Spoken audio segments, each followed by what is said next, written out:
नमस्कार। प्रस्तुत है आज का चिंतन। समस्या: श्रद्धा का मनुष्य के जीवन में क्या महत्व है?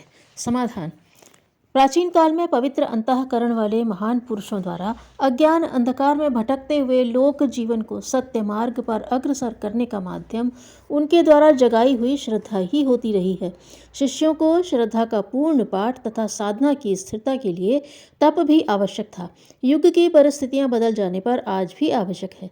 परमात्मा सत्य है, उसके गुण और स्वभाव अपरिवर्तनशील हैं। इसी तरह वहां पहुंचने का मार्ग और माध्यम भी अपरिवर्तित ही है। उसे आज भी पाया और अनुभव किया जा सकता है, पर उस स्थिति की परिपक्वता के बीच में जो साधनाएं, परिवर्तन, हलचल, कठिनाइयां और दुरभिसंधियां आती हैं, उनके लक्ष्य प्राप्ति की भावना की स्थिरता के लिए श्रद्धा आवश्यक है। श्रद्धा तप है।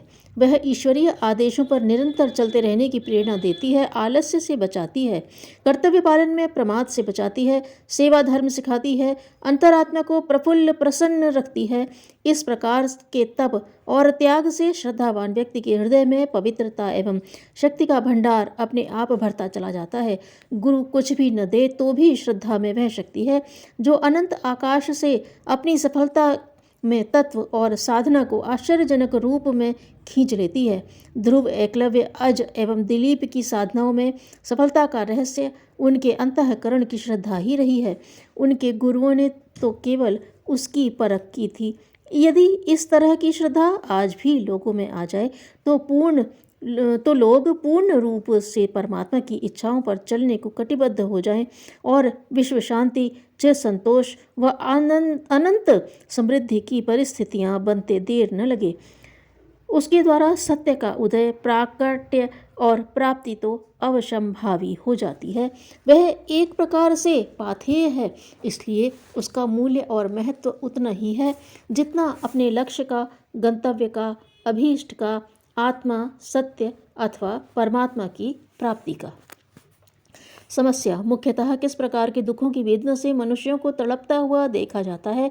ये दुख क्यों आते हैं? समाधान: दुख 3 प्रकार के होते हैं: दैविक, दैहिक, भौतिक। दैविक दुख वे कहे जाते हैं जो मन को होते हैं, जैसे चिंता, आशंका, क्रोध, अपमान, शत्रुता, बिछोह, भय, शोक आदि।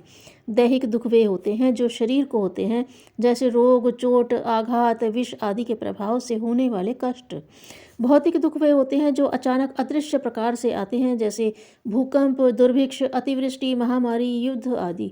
इन्हीं 3 प्रकार के दुखों की वेदना से मनुष्य को तड़पता हुआ देखा जाता है। यह तीनों दुख हमारे शारीरिक, मानसिक और सामाजिक कर्मों के फल हैं। मानसिक पापों के परिणाम से दैविक दुख आते हैं। शारीरिक पापों के फलस्वरूप दैहिक और सामाजिक पापों के कारण भौतिक दुख उत्पन्न होते हैं। समस्या: व्यक्तिगत और सामाजिक जीवन में व्याप्त कष्ट, कठिनाइयों और समस्याओं का क्या कारण है और उनके समाधान का क्या उपाय है? समाधान: इन दिनों व्यक्तिगत और सामाजिक जीवन में जितनी भी समस्याएं व्याप्त हैं, उनका एकमात्र कारण सुसंस्कृत व्यक्तियों का अभाव या सुसंस्कारिता के अभिवर्धन के लिए उपयुक्त वातावरण का न मिल पाना है। इसके अभाव में ही व्यक्तिगत जीवन में दोष, दुर्गुण, अनीति, अवांछनीयता और उनके कारण कई प्रकार के कष्ट, क्लेश तथा समस्याएं उत्पन्न होती हैं तथा सामाजिक जीवन में अव्यवस्था, भ्रष्टता, आतंक और असुरक्षा पर व्याप्ति है।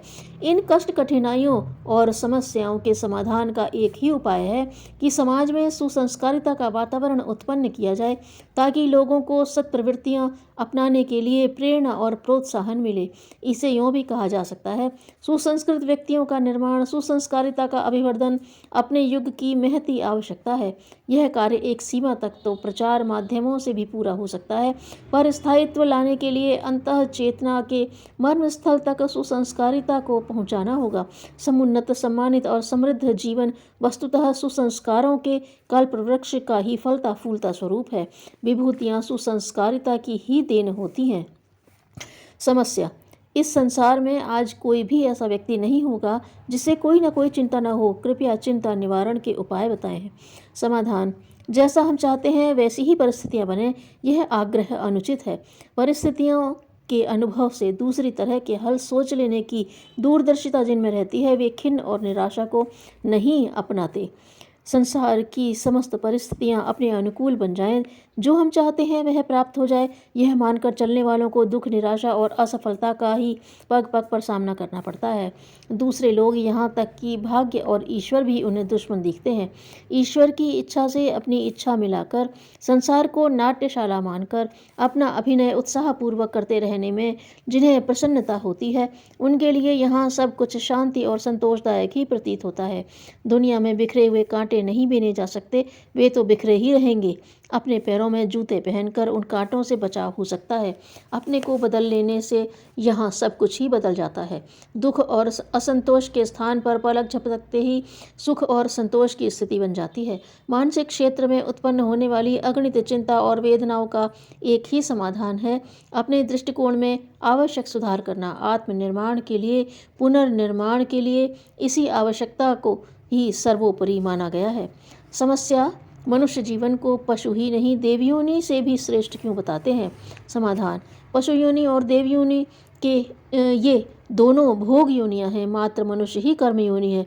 पशु अपने निम्न कर्मों को भोगते हैं और देवता अपने पुण्य कर्मों के सुखों का भोग करते हैं। अपने कल्याण व मुक्ति के लिए इस योनि में वे कुछ कर्म नहीं कर सकते, इसके लिए इन्हें भी मनुष्य शरीर में ही जन्म लेना पड़ता है। इन सब विशेषताओं के कारण हर युग में ऋषि मुनि मनुष्य जीवन के सौभाग्य का गुणगान करते आए हैं कि मनुष्य होश संभाले और अपने हीरा जन्म का सही उपयोग करते हुए इसे सफल और धन्य बनाने में जुट जाए। वेद उपनिषद के ऋषि मनुष्य को अमृत पुत्र कहकर पुकारते आए हैं। महाभारत में महर्षि वेदव्यास बड़े राज की बात बताते हुए कहते हैं कि इस धरती पर मनुष्य जीवन से श्रेष्ठ और कुछ भी नहीं है। शक्ति ठीक वहाँ से शुरू होती है जहाँ महत्वाकांक्षा का अंत हो। धन्यवाद।